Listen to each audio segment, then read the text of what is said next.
All right, welcome to The Explainer. Today, we are diving headfirst into the science of speed, and we're going to look at a fascinating study that tackles one of the most just frustrating questions in all of youth sports. You know the one I'm talking about. It's the question coaches, parents, and the athletes themselves ask all the time. You see a kid who has all this raw talent, but their speed, it just hits a wall, a plateau. So what gives? Is it genetics? Are they not trying hard enough? Or is there something else going on? Well, the research we're going to unpack today suggests the answer lies in this really critical and sadly often missed window of opportunity. All right, let's get right into it. The study actually gives this a name, the youth speed paradox. See, it identifies the period for athletes under 17 as a golden age for developing speed. So, the big question is why? Why, during this perfect prime window, do so many young athletes just stop getting faster? And look, the researchers, they do not pull any punches here. They actually call this situation a stark and dangerous contradiction. I mean, that's some really strong language, right? It just shows you how urgent this is. Because we're not just talking about winning a few more games. This is about an athlete's entire potential. So, okay, here's the paradox laid out plain and simple. On one hand, you've got this golden opportunity. Young athletes, their bodies and brains have this incredible neuromuscular flexibility. They are just uniquely primed to learn speed and power. It's amazing. But then, on the other hand, you have all this wasted effort because most training programs for this age group, they're just generic. They're one size fits all, and frankly, they're scientifically outdated. They just completely, totally fail to take advantage of this amazing window. So if we're going to solve this paradox, first we have to actually understand what speed is. Because it's not just about running fast. No, it's way more complex than that. It's a skill, and it has specific parts that you can actually train. So let's deconstruct it. Okay, so here's the official technical definition of maximum speed.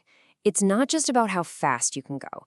It's about being able to repeat a movement, think of a sprint stride, over and over again, as fast as humanly possible, while keeping your technique perfect. Because think about it, right? The second your form breaks down, you immediately start bleeding speed. And this is what's so cool. It shows us that speed isn't something you just find, it's something you build. It's built on a foundation of at least 3 key things. First, you need explosive power to even create the force. Second, you need neuromuscular coordination. That's the brain telling the muscles what to do, like instantly. And third, you need efficient stride mechanics, so you're not wasting a single drop of all that power. Now, what's really fascinating here is that the source study we're looking at was originally in Arabic, and it puts a huge emphasis on what it calls the single most critical piece of the puzzle, explosive power, or as it said in the original, al-quwa el-infijaria. This is the absolute engine of speed. I mean, it's the ability to unleash maximum force in a blink of an eye. It's the horsepower, right? Without that, you're just never going to hit your true top speed. Okay, so if the problem is generic one-size-fits-all training, then the solution has to be the exact opposite, right? It has to be specific. It has to be targeted. And that's exactly what the researchers proposed, a scientific training blueprint designed from the ground up to build all those essential parts of speed we just broke down. And this blueprint, it was like a powerful cocktail of all the best proven methods. You had plyometrics, that's your jump training to build that raw explosive power. You had high-intensity interval training, or HIIT, to basically supercharge the body's energy systems. Then you had fartlek, which is a great word. It's Swedish for speed play, where you mix up your paces.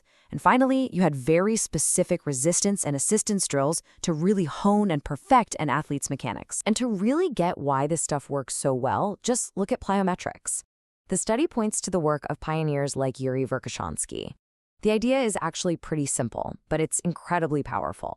When you quickly stretch a muscle right before you contract it, like that little dip you do before a big jump, you produce way more force. It's literally like coiling a spring and then letting it fly. This is the kind of science that those generic cookie-cutter programs just completely miss out on. So the theory sounds great, right? But the real question is, does it actually work out on the field, in the real world? Well, the researchers set up a classic experiment to find out. It's basically a tale of two teams. So here's how they set it up. Super simple. They took two groups of u17 soccer players. You had the control group, and for 8 weeks, they just kept doing their normal, traditional, generic training.